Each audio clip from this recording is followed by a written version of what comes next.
a secret to tell you. It turns out we're doing rank 5 fights right now. Say what?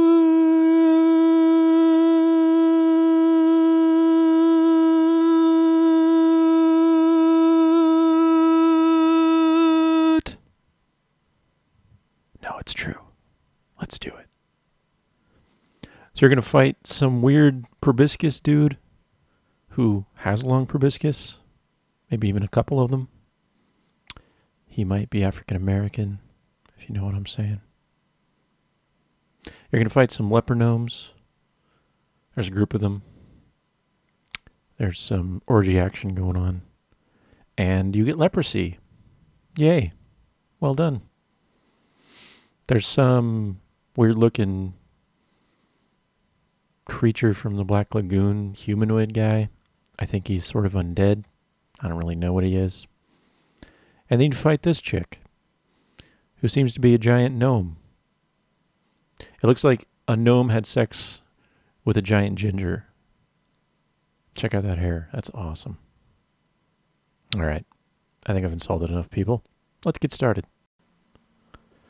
So the first battle in rank 5 of the Brawlers Guild, following rank 4, as it usually happens, unless you're counting backwards or so. Well, whatever.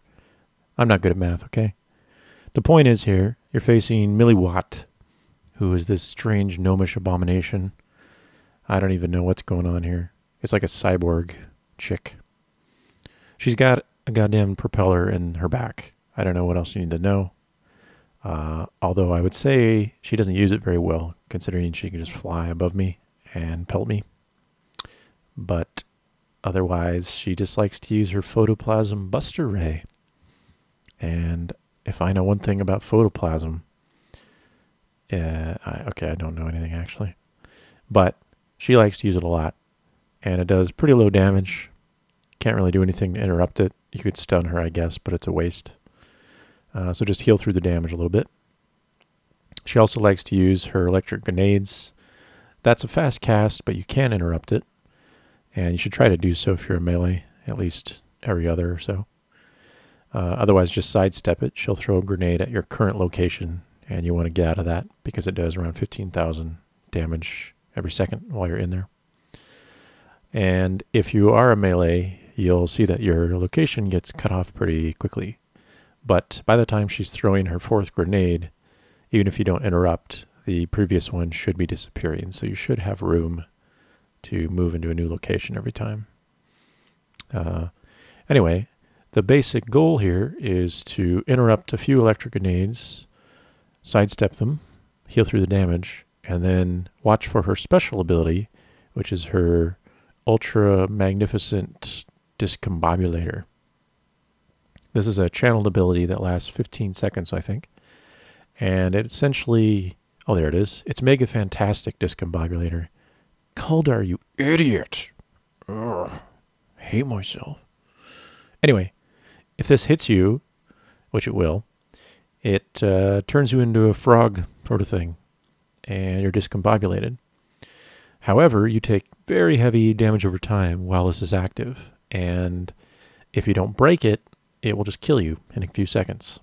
So what you need to do is, as soon as that is about to finish casting, the discombobulator that is, step into one of the electric grenade areas like I do right there.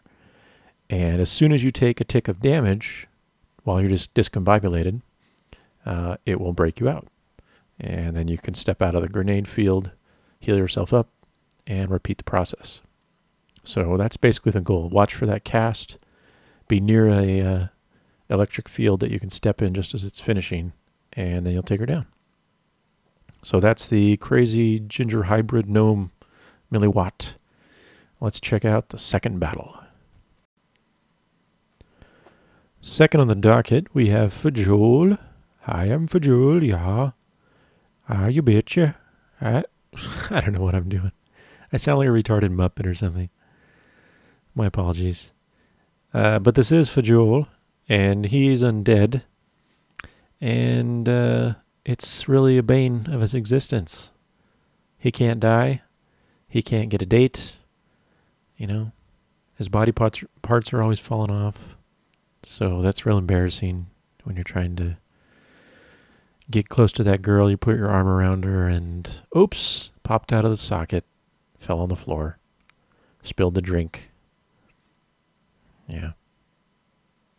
So this guy has a few shadowy effects. As you can see, the room is covered in crap.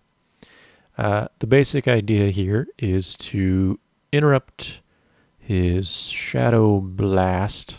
I forget the name now. I'll find it in a second.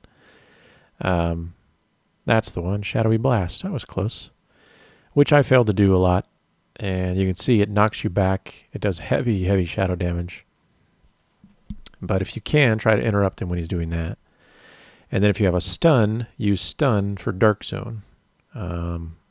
Because otherwise you have to run out of this giant purple circle or you'll get blastified. The other ability is the Dark Barrage, which he just channels very frequently on you. And it just kind of does pew-pew, a little bit of damage here and there. But you do have to heal through it. But if you can mitigate the shadowy blast damage, that's the core of it, really. And then otherwise, you're just moving throughout the room to safe locations where there isn't shadow covering everything. And yeah, so you can take down Fjoll by doing that.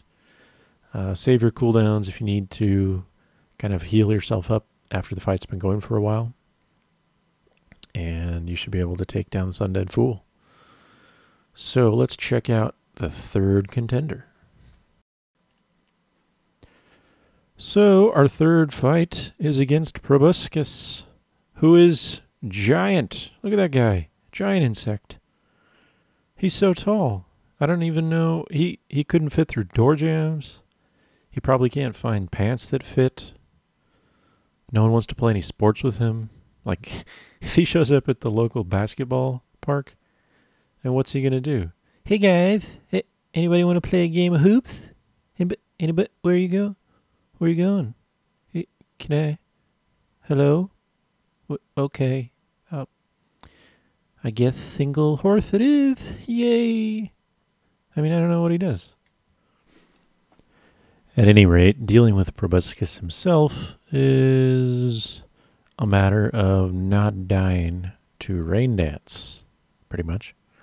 So he casts a beam attack that does pretty heavy damage, but you can interrupt it. So watch for that. And there it is there. It's Torrent. And if you let that go off, he'll just chain damage on you until you interrupt. So try to interrupt that. But every once in a while, he will cast Rain Dance, which he should do in a moment here. And there it is. And since he's not stunnable, you can't stop it. So you just have to run around and dodge it. So, as is the case in many fights, zoom your camera way out, angle it downward above yourself so you can kind of see where they're landing. And don't get hit by the falling rain splatters. And that's it. Just interrupt his torrent, dodge the bombs, and you shouldn't have much trouble. So pretty simple.